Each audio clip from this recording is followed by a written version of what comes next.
Stories.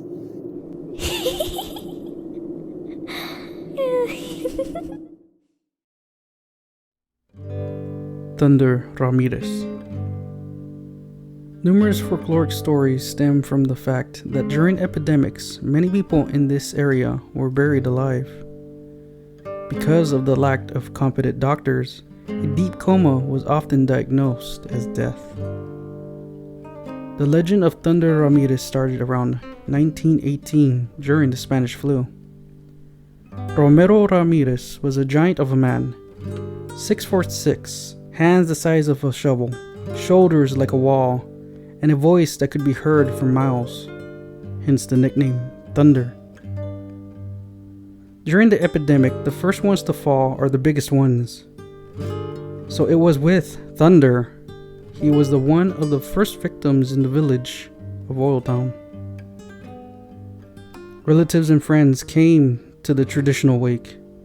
Thunder, even in his coffin, sported the big diamond ring he always wore. The members of the family, of course, had attempted to slip the ring out, but the finger, swollen by the sickness, had not allowed it.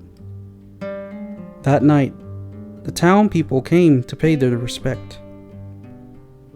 The big diamond caused comments all around among the local citizenry. The candles around the coffin seemed to light a devilish fire inside the precious stone. Two compadres, Pio Quinto and Inocencio in particular, got totally carried away by the 2-carat gem. Hey, Pio Quinto, don't you think it's a shame that a rock like that be lost in the dark forever? You're right, pal. It's a real disgrace. Well, are we going to do anything about it? Okay, tomorrow night at the cemetery at midnight. Bring your shovel. They met a little before 12.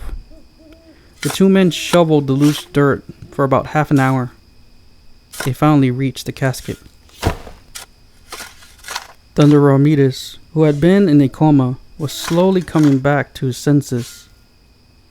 All he needed was a puff of fresh air.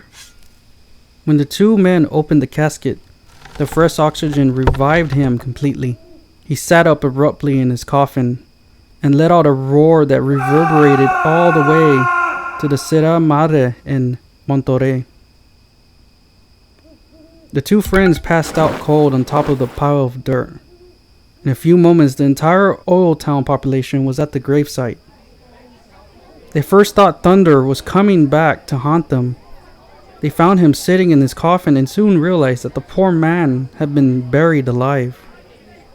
During that time, Pio Quinto and Inocencio had regained consciousness, but just laid there, not daring to make a move. Pio Quinto, who was by far the smarter of the two, had gauged the situation and formulated a plan. He finally opened his eyes and stood up slowly.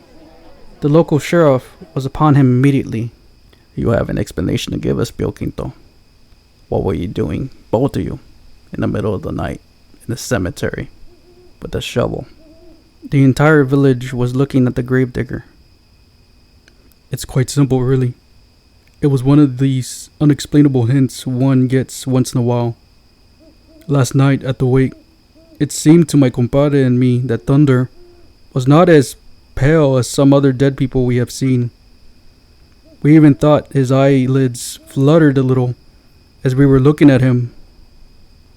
We went outside, talked about it, and decided to come and find out if he was really dead. But why in the middle of the night?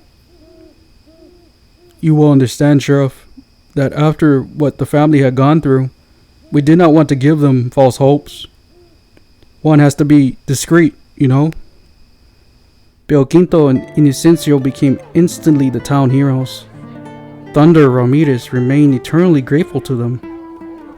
Every time he met them, he gave them a big hug that crushed their ribcage and a friendly slap on the back that sent them railing.